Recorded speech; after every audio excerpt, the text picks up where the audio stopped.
ఈశాన్య మూల సరిగ్గా ఉంటేనే పరిస్థితి అంతా బాగుంటుందని చెప్తుంది వాస్తు శాస్త్రం. కానీ ఇప్పుడు అదే ఈశాన్యం భారత్ ను కంగారు పెట్టిస్తోంది. మణిపూర్ లో పుట్టిన మంట మోదీ ప్రభుత్వానికి కునుకు లేకుండా చేస్తోంది. 3 నెలలుగా కాస్త ప్రశాంతత ఉంది అనుకునేలోగా మళ్లీ కథ మొదటికొచ్చింది. జాతుల ఘర్షణలతో రాష్ట్రం మళ్లీ రగులుకుంటోంది. మరోవైపు మహారాష్ట్ర ఎన్నికల నేపథ్యంలో మణిపూర్ అల్లర్లు పొలిటికల్ టర్న్ తీసుకుంటున్నాయి. అది రాష్ట్రం కాదు, రావణ కాష్టం. కల్లోలిత ప్రాంతంగా మణిపూర్ ఇంకెన్నాళ్ళు? శాంతి ప్రయత్నాలు ఫలించే దారేది? మణిపురి ఈశాన్య భారతంలో అందమైన సుందర ప్రదేశం, పర్యాటకుల పాలిట స్వర్గధామం. కానీ ఇప్పుడది నిప్పుల కుంపటిలా మారింది. మైతేయి కుకీ తెగల మధ్య చెలరేగిన అల్లర్లతో ఏడాదిన్నరగా రగులుతున్న ఈశాన్య రాష్ట్రం మరోసారి అల్లర్లతో అట్టుడికుతోంది. మంత్రులు, ఎమ్మెల్యేల నివాసాలపై కూడా దాడులు చేసిన ఆందోళనకారులు ఇళ్లల్లోకి చొరబడి ఫర్నిచర్, వాహనాలను సైతం తగలబెట్టారు. ఆందోళనను అదుపు చేయడానికి ఇంఫాల్లో కర్ఫ్యూ విధించారు అధికారులు. ముందస్తు చర్యల్లో భాగంగా రాష్ట్రంలోని పలు చోట్ల ఇంటర్నెట్ సేవలను కూడా నిలిపివేశారు. అల్లర్లపై అలర్ట్ అయిన కేంద్ర హోంశాఖ హింసాత్మక చర్యలకు పాల్పడే వారిపై కఠిన చర్యలు తీసుకోవాలని ఆదేశాలు జారీ చేసింది. మరోవైపు కేంద్ర హోంమంత్రి అమిత్ షా మహారాష్ట్ర ఎన్నికల ప్రచారాన్ని రద్దు చేసుకుని ఢిల్లీ చేరుకున్నారు. మణిపూర్ పరిస్థితిపై ఉన్నతాధికారులతో అత్యవసర రివ్యూ నిర్వహించారు. రాష్ట్రంలో ఇటీవల హింసాత్మక సంఘటనలు తీవ్రం కావడంతో జిరిబం సహా 6 పోలీస్ స్టేషన్ల పరిధిలో సైనిక దళాల ప్రత్యేక అధికారాల చట్టాన్ని కేంద్రం అమల్లోకి తెచ్చింది. 19 పోలీస్ స్టేషన్లు మినహా రాష్ట్రమంతా ఏఎఫ్ఎస్పీఏను అమల్లోకి తెస్తూ అక్టోబర్ 1న మణిపూర్ సర్కార్ ఆదేశాలు జారీ చేసింది. ఇప్పుడు ప్రకటించిన 6 స్టేషన్లు ఆ మిగిలిన 19లో ఉన్నవే. కల్లోలిత ప్రాంతాల చట్టం అమల్లోకి రావడంతో ఆయా ప్రాంతాల్లో కఠిన ఆంక్షలు విధించారు. జాతుల ఘర్షణతో అట్టుడికిన మణిపూర్ కొన్ని నెలలుగా ప్రశాంతంగానే ఉంది.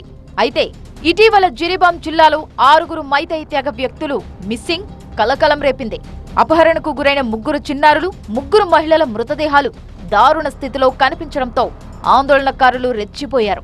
ప్రభుత్వ వైఫల్యం వల్లే తమ వాళ్లు ప్రాణాలు కోల్పోయారంటూ స్థానికులు ఆందోళనలు చేస్తున్నారు. మరోవైపు సిఆర్పీఎఫ్ ఎన్కౌంటర్లో ఇటీవల 10 మంది కుకీజో యువకులు మృతి చెందడం కూడా ఉద్రిక్తతకు దారితీసింది. మహారాష్ట్ర ఎన్నికల నేపథ్యంలో మణిపూర్ అంశం పొలిటికల్ టర్న్ తీసుకుంది. మణిపూర్ ప్రజలను రక్షించడంలో ప్రధాని మోదీ దారుణంగా విఫలమయ్యారని కాంగ్రెస్ చీఫ్ మల్లికార్జున్ ఖర్గే విమర్శించారు.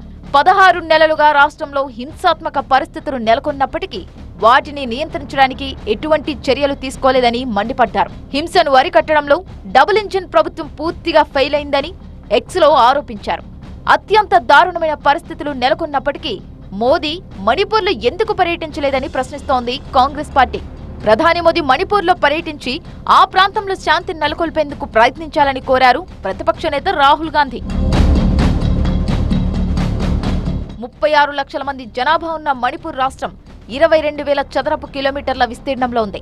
ఇందులో 10% మైదాన ప్రాంతం కాగా మిగతా 90% కొండలు, పర్వతాలు. ఈ కొండల్లోనే కుకీ, నాగా తెగలుంటాయి. కొండ ప్రాంతాల్లో నివసించే కుకీ, నాగా తెగలకి ఆర్టికల్ 371C రక్షణగా ఉంటుంది. సమస్య ఇక్కడే వచ్చింది. ఒకే రాష్ట్రంలోని ప్రజలకు ఇలా వేరు చట్టాలు, అధికారాలు ఉండడమే అసలు సమస్య.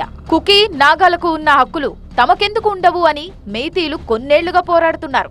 కుకీ, జోగ్ గిరిజనులకు అమలు జరుపుతున్న రిజర్వేషన్లను తమకు ఇవ్వాలంటూ గత ఏడాది మెయితీలు డిమాండ్ చేయటం, హైకోర్టు కూడా ఆ డిమాండ్కు పచ్చజెండా ఊపటంతో నిరుడు రగడ మొదలైంది.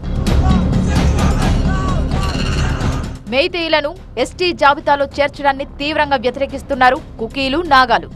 ఆ వివాదం మణిపూర్లో మంట రాజేసింది. మణిపూర్లో గత 17 నెలల్లో జరిగిన హింసతో 230 మంది ప్రాణాలు కోల్పోగా 1000 మందికి పైగా గాయపడ్డారు. అనేక మంది ఆచూకీ లేకుండా పోయింది. వేల మంది సర్వం కోల్పోయి సహాయ శిబిరాల్లో బతుకుతున్నారు. కేంద్ర, రాష్ట్ర బలగాలతో కూడిన యూనిఫైడ్ కమాండ్ ను ఏర్పాటు చేసి అక్కడ శాంతి భద్రతల బాధ్యతను కేంద్రం పరోక్షంగా తన చేతుల్లోకి తీసుకున్నా పరిస్థితిలో మార్పు లేదు. మెయితీలు, కుకీ, జోగ్ గిరిజనుల ఘర్షణలను అదుపు చేయలేక ఇబ్బంది పడుతున్న భద్రతా దళాలకు విద్యార్థుల ఆందోళనలు మరో తలనొప్పిగా మారుతున్నాయి. 4 దేశాలతో అంతర్జాతీయ సరిహద్దులు ఉన్న ఈశాన్య ప్రాంతం భారత్కు వ్యూహాత్మకంగా కీలకమైన ప్రాంతం. దీంతో ఘర్షణలను అదుపు చేసేందుకు ప్రయత్నాలు తీవ్రతరం చేసింది కేంద్ర ప్రభుత్వం.